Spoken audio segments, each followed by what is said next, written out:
Okay, we're going to, like I said, you're going to take this pocket and you're going to pull it down just a little bit from the top. And at each one of these sewing lines, which are these dotted lines, you're going to make a little mark with a pencil. Again, if you use a regular paper pencil, don't push down too hard because sometimes that pencil mark won't wash out. If you're using a marker made for fabric, then you'll be fine. Okay. Now there are two ways that you can finish getting your line straight. One is to use a ruler and just to measure the individual spaces. The first pocket space is supposed to be 1¼ inches wide, which is the size of this green paper. So to start with, I can take my line where I'm supposed to have my pocket. I can take this green paper and I can make sure that it's lined up with the side. And by the side on this one, I mean the side of the pocket. Line that up. Line it up so that you can still see your original mark, and then just draw your line down.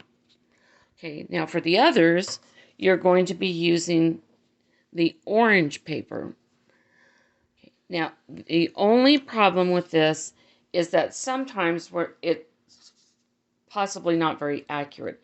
Before you use these, measure them across and make sure that this really is 1 inch. Make sure that this really is 1¼ inch. Okay, the way that I feel more comfortable doing it, that is easier for me, is I do the top marks and then I go down to the bottom. I pull my paper up again just so that the end of the pocket shows, and I'm going to go back and put a line on the bottom edge. Okay, so on each of those sewing lines, okay, my pencils aren't working very well. I'm going to use, I'm going to have to use a pen. No, I'm going to use this regular pencil.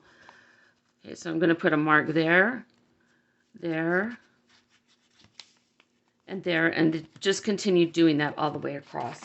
Once you have those marks all the way across, you should be able to take your project, line the top mark and the bottom mark up, and then draw your sewing line.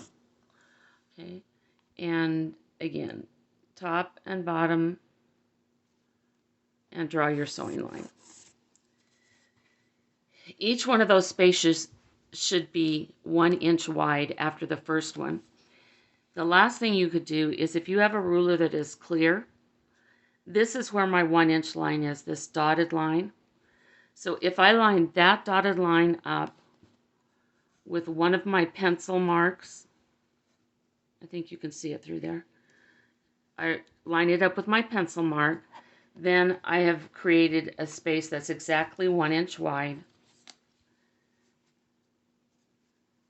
And I can make a new mark, which will then be my stitching line. Okay, so do it however you want, but end up with your lines 1¼ wide, 1 inch wide, 1 inch wide, and you are going to do that all the way across. The last piece on this one, I need one more line on here, but the last space is also 1¼ inch wide. So the two ends are 1¼ Everything else inside of this is going to be 1 inch.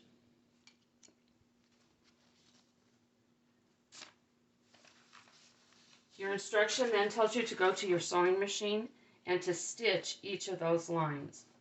So it's going to look like this. And you've stitched through the padding on the back and connected the front piece and pocket together. Now, as you can see on my piece, it really isn't cut very straight. So before I go on to anything else, I'm going to go back and I'm going to even up these edges. Just a couple of hints on your stitching. Make sure that your stitching ends with a back stitch and that back stitch ends at the top of the pocket. Okay, this one is good. This one is not. Okay, it doesn't have a stitch on the end. This one is good. Those are good all the way across. This first one, not so good. You don't want the back stitching to go onto the red or your backing material. Okay, so you've got a project that now looks like this. All right, we're finished with that page of instructions, and we're going to be going on to the next in just 1 second.